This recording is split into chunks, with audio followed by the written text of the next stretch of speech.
Dealings with the Dead, number 53.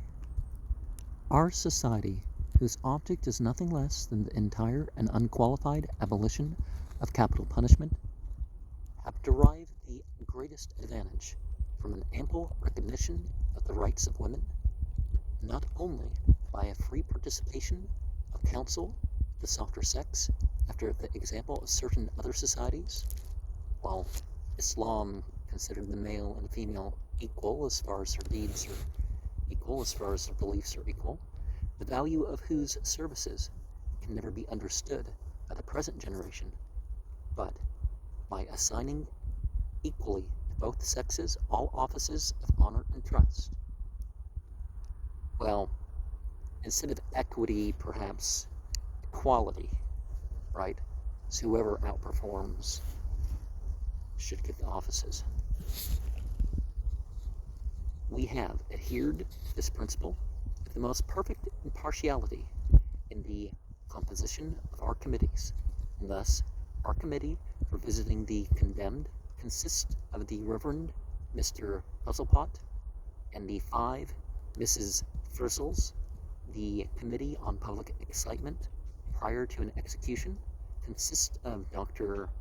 Omnibus, Squire Farrago, Mrs. Pickett and her daughters, and Mrs. Patience and Hope Still Pickett. In like proportion, all our committees are constructed.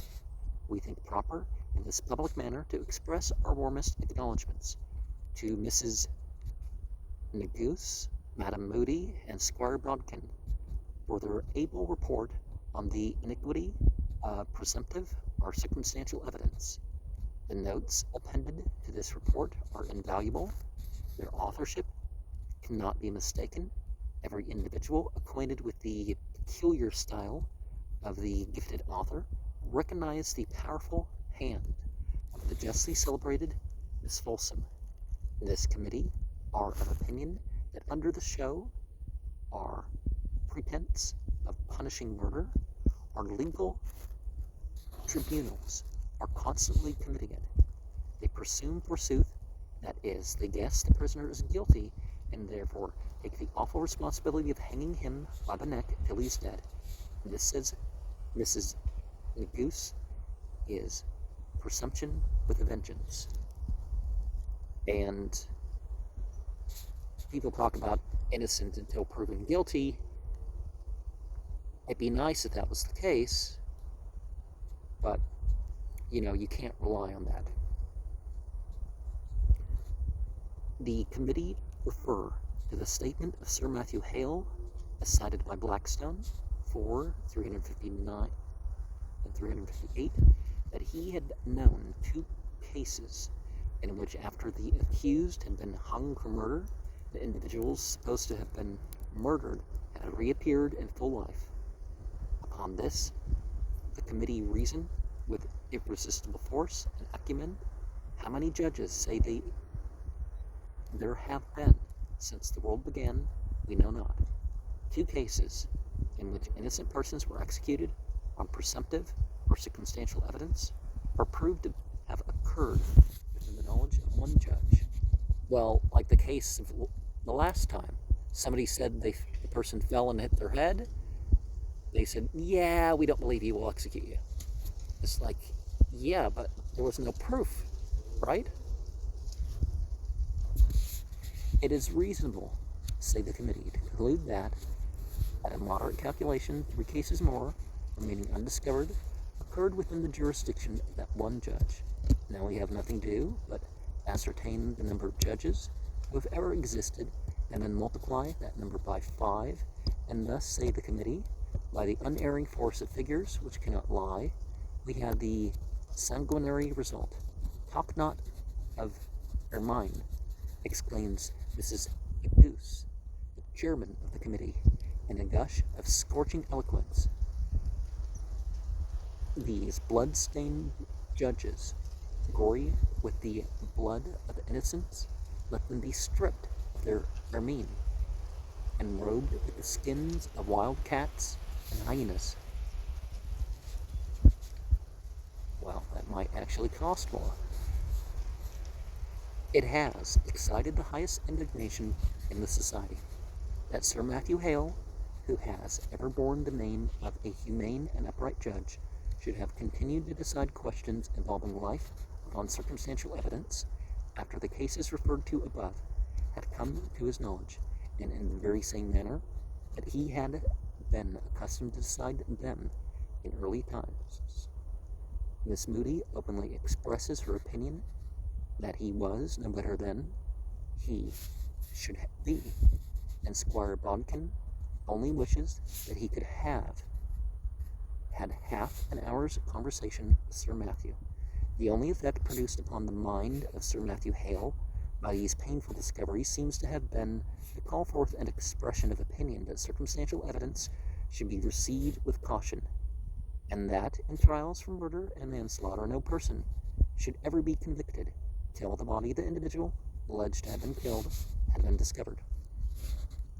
An opinion often repeated as having been expressed by Chief Justice Dana after the conviction of Fairbanks for the murder of Miss Fales at Dedham in 1801, the Common Era, has frequently been a topic of conversation among the members of her society, and Miss Negus is satisfied that if Chief Justice Dan expressed any such opinion, he must have been out of his head. Fairbanks was convicted and hung on circumstantial evidence entirely. The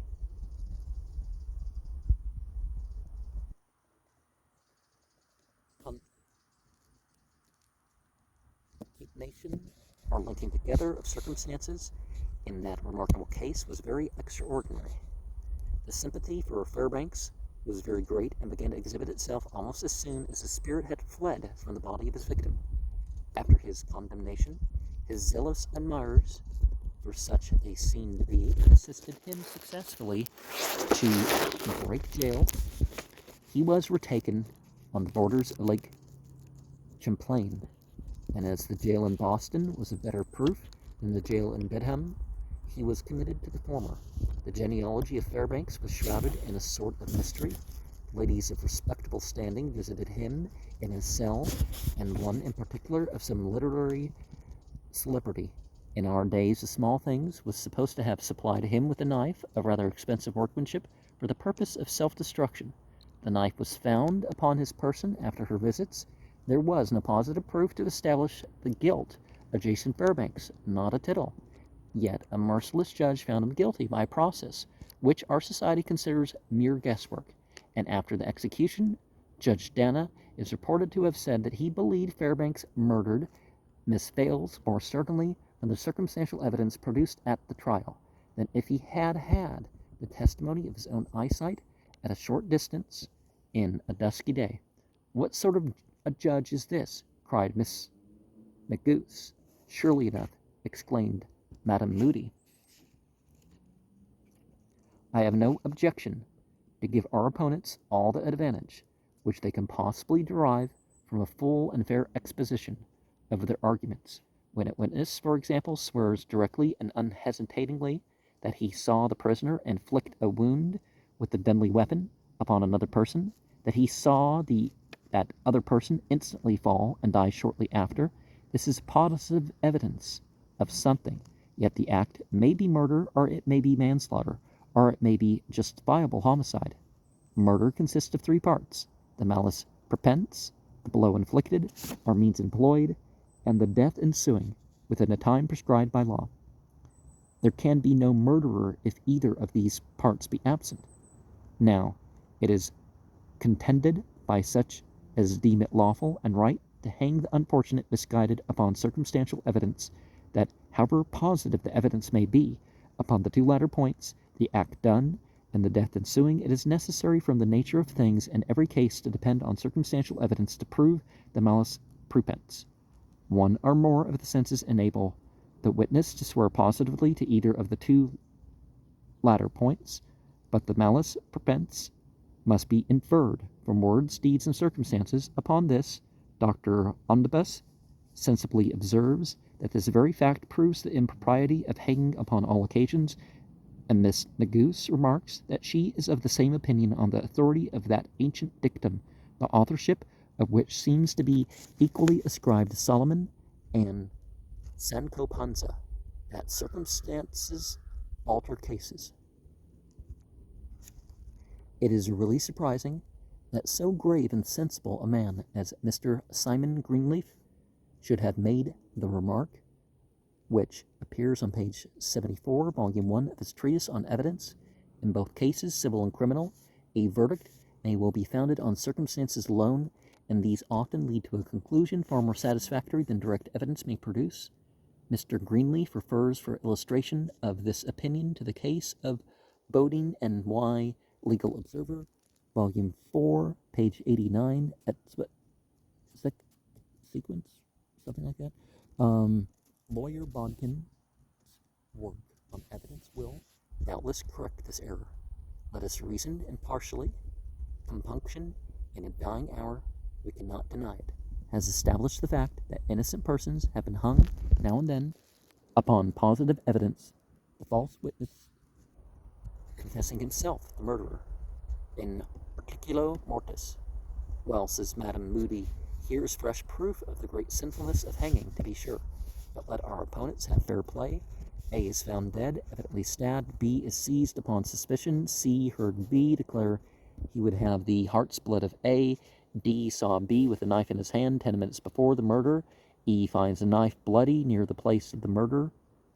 F recognizes the knife as his own and by him lent to B just before the time of the murder. G says the size of the wound is precisely the size of the knife. H says that when he arrested B, his hand and shirt sleeve were bloody. I says he heard B say just after the murder, I've got my revenge. In the case supposed, C, D, E, F, G, H, and I swear positively, each one to a particular fact. Here are 7 witnesses. Here, then, is a chain of evidence, whereof each witness furnishes a single link.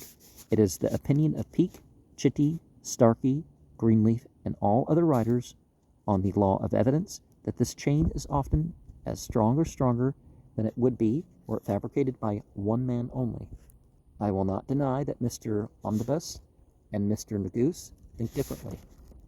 Now, as much as that's true, the likelihood of lying when people group in, like when they announce on the TV, particularly when it's like not like a person-to-person crime, but like a statute crime or something like this, or maybe somebody stole or something like that, even something like that, people will lie more likely when they pile in because they feel like, oh, well, if I don't blame somebody that I don't know did such and such, then this person who is actually guilty of the same thing, often it happened to that person, just not by that person, An extraordinary example of circumstantial evidence in a capital case was related by Lord Eldon. A man was on trial for murder. The evidence against him, which was wholly circumstantial, was so very insufficient that the prisoner, confident of acquittal, assumed an air of easy nonchalance. The officer who had arrested the prisoner and conducted the customary search had exhibited in court the articles found on his person at the time of his capture. A few articles of little value, and among them a fragment of a newspaper. The surgeon who examined the body of the victim after death produced the ball, which he had extracted from the wound precisely as he found it, enveloped in a wrapper of some sort, and with the blood dried upon it, it presented an almost unintelligible mass. A basin of warm water was brought into court, and the mass was softened, the wrapper carefully detached. It was the fragment of a newspaper, and fitted like the counterpart of an indenture to the fragment taken by the officer from the prisoner's person. He was hung. Dear me, says Miss Neguse, what a pity. I regret to learn from the late London papers that Mr. Horace Twiss is recently dead. No one, I am confident, will fail to join in this feeling of regret who has enjoyed, as I have done, the pursuit of his truly delightful work, The Public and Private Life of Lord Chancellor Eldon.